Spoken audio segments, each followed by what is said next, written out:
guys, I thought I would start out by introducing myself. My name is Luna, I am 23 years old, from Denmark, and about to travel on my own for the very first time. And even though it may not look like it right here, but I am actually very excited. I started my journey in Esbjerg at 8 AM and had a very long day of travel ahead of me before arriving in Amsterdam at 7 PM. To check into my hostel, Klint Nord, I had to take the little ferry over the river, and I found out that it's actually free to use for everyone. I really liked my hostel. This is my bed for the night, it has light and everything, and my giant bag fits into the locker.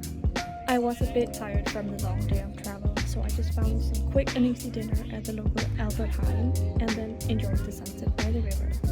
And that was day one.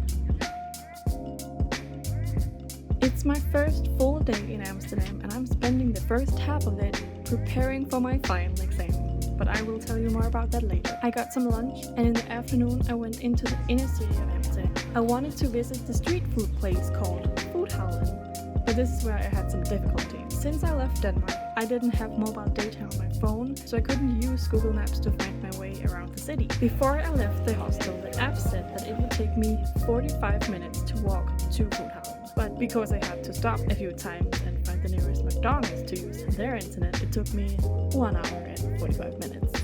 I didn't get mobile data until I got to London because I didn't know there was a button in my phone called roaming that I needed to turn on in order to get connected. Anyway, I rewarded myself with some budgeting. The next morning I got some breakfast from my new best friend Albert Heijn. And then I went into the city, and my first stop was the Sex Museum. I spent about an hour and a half in there. It was a really fun experience, and I would definitely recommend visiting if you're not too sensitive about that sort of stuff. For lunch, I got a cone of fries from Mannequin Fries, which was right next to the museum. I got a medium cone, and it was hard to get through, so I would say if you're a solo traveler, maybe just get a small cone. Afterwards, I walked through the streets of Amsterdam and decided to go see the Albert Heijn market.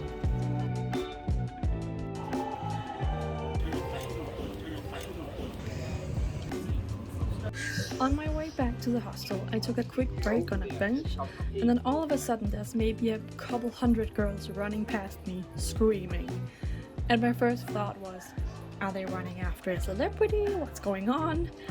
But no, I found out that it's a starting university tradition, where the students run in between the trams, and sometimes they only have maybe 5 meters to run in between them. I didn't see anybody getting hurt, but it was still terrifying to witness. Anyway, I walked towards the hostel again, and then I had to pee. And a little tip for you travelers, find the nearest hotel and ask in the reception if you can use their restroom. I did the same thing later when I was in London, and it worked. Later that night, I teamed up with 2 of my roommates. We got some bookie shots, wine, sangria and pizza in the hostel bar, and then decided to go see the red light district. And let me tell you, there were so many people there, so we didn't stay long, and it also felt super awkward being there, because the attraction in the windows, there are people. So that was weird. And then we went to get waffles before going back to the hostel around midnight. On day 4, I packed up my things and got ready to leave Klint Nord. Remember that exam presentation I mentioned earlier? Yeah, I was gonna do that in the morning on day 5 before going to London, and I had to do it in a private room so I wouldn't be disturbed during the exam. And I just found that the best solution for me was to book a separate private hotel room, which ended up being in the south part of Amsterdam.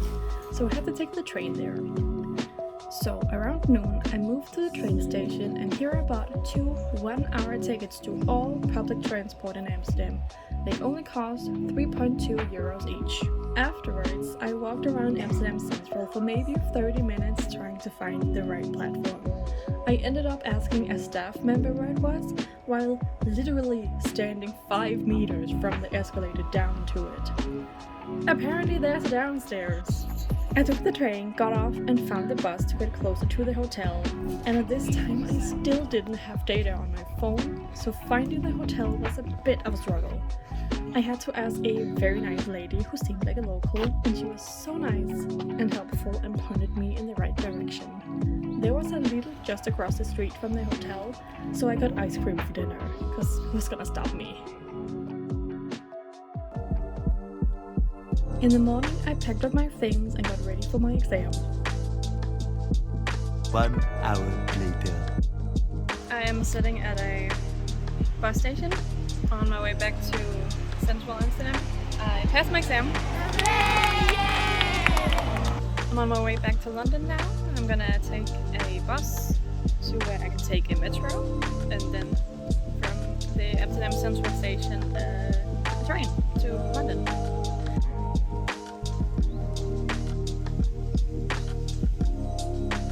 I got back to central Amsterdam and found the Eurostar office, but then I had to wait for like an hour for the doors to open. This is some of my family who also came to London, and we are gonna spend our time together.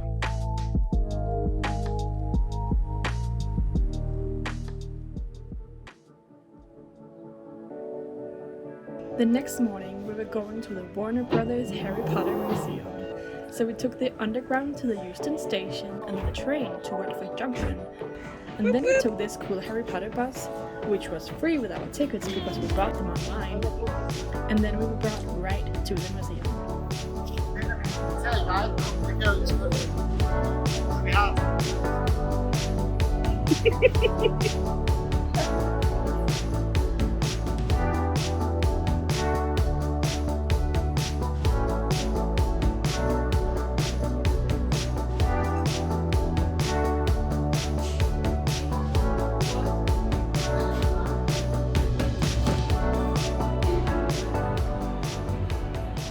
We got some headphones with explanation and extra videos, but I'm not sure I would recommend getting that, because there's just so much to see and read already, so you don't really have time for it.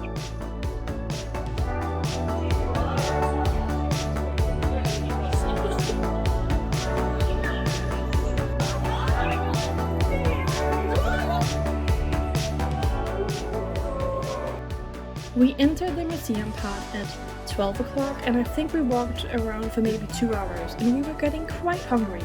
So we decided to walk through the rooms to get to the cafeteria area, so we could eat and then walk back to where we had gotten to. When we actually arrived at the cafeteria, we had to try the butterbeer.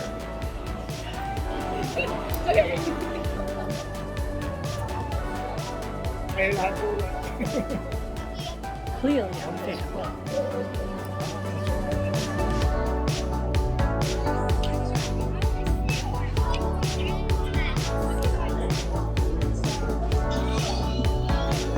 Top.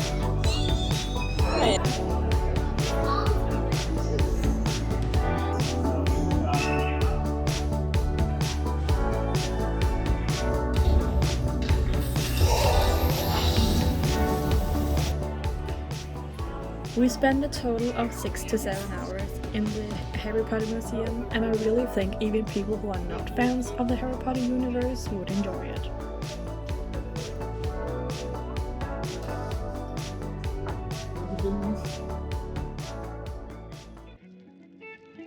On day 7, we were going to visit the Camden Market.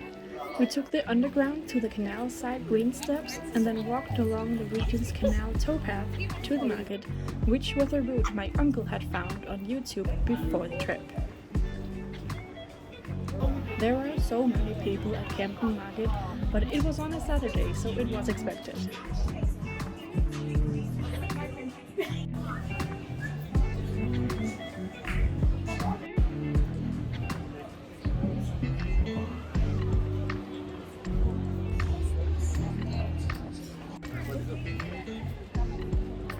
I got this delicious falafel pita for lunch, but it was so messy to eat in the end, so I really should have brought some wet wipes. A little later we split up, so my uncle and I took a bus into central London. Here we saw the Millennium Bridge, where there are lots of small paintings on dropped gum. On our way back to the Airbnb, we came by this city chair. And is it just me, or does it look like a Hasselback potato? On our last full day in London, my uncle and I went into the center of London to be true tourists. We started in the food market, Borough Market, but there were so many people. Then we went down to the Thames River.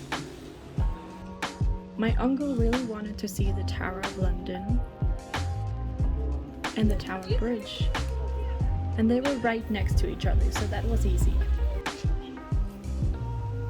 Then we took the bus, which was super easy, with our Oyster travel cars to the Greenwich Market, where we got some fish and chips, but they were a bit boring. The evening went with eating the food we had left in the fridge and packing up our stuff as we were leaving early the next morning.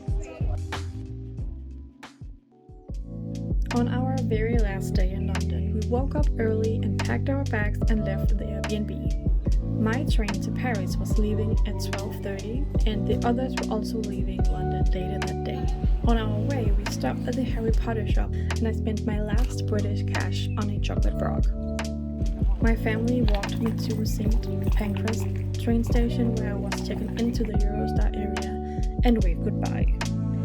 I got through security, found a place to sit and then got some lunch. And then the train to Paris was 70 minutes delayed. When the train came, there were so many people getting up for it, so it was reassuring that our seating reservation was required to book. I found my seat, and from this moment on, I was on my own for the next 7 weeks.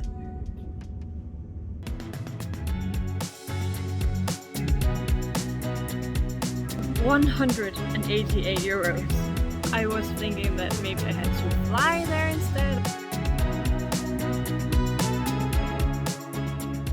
I'm not a club going type of person, and I'm going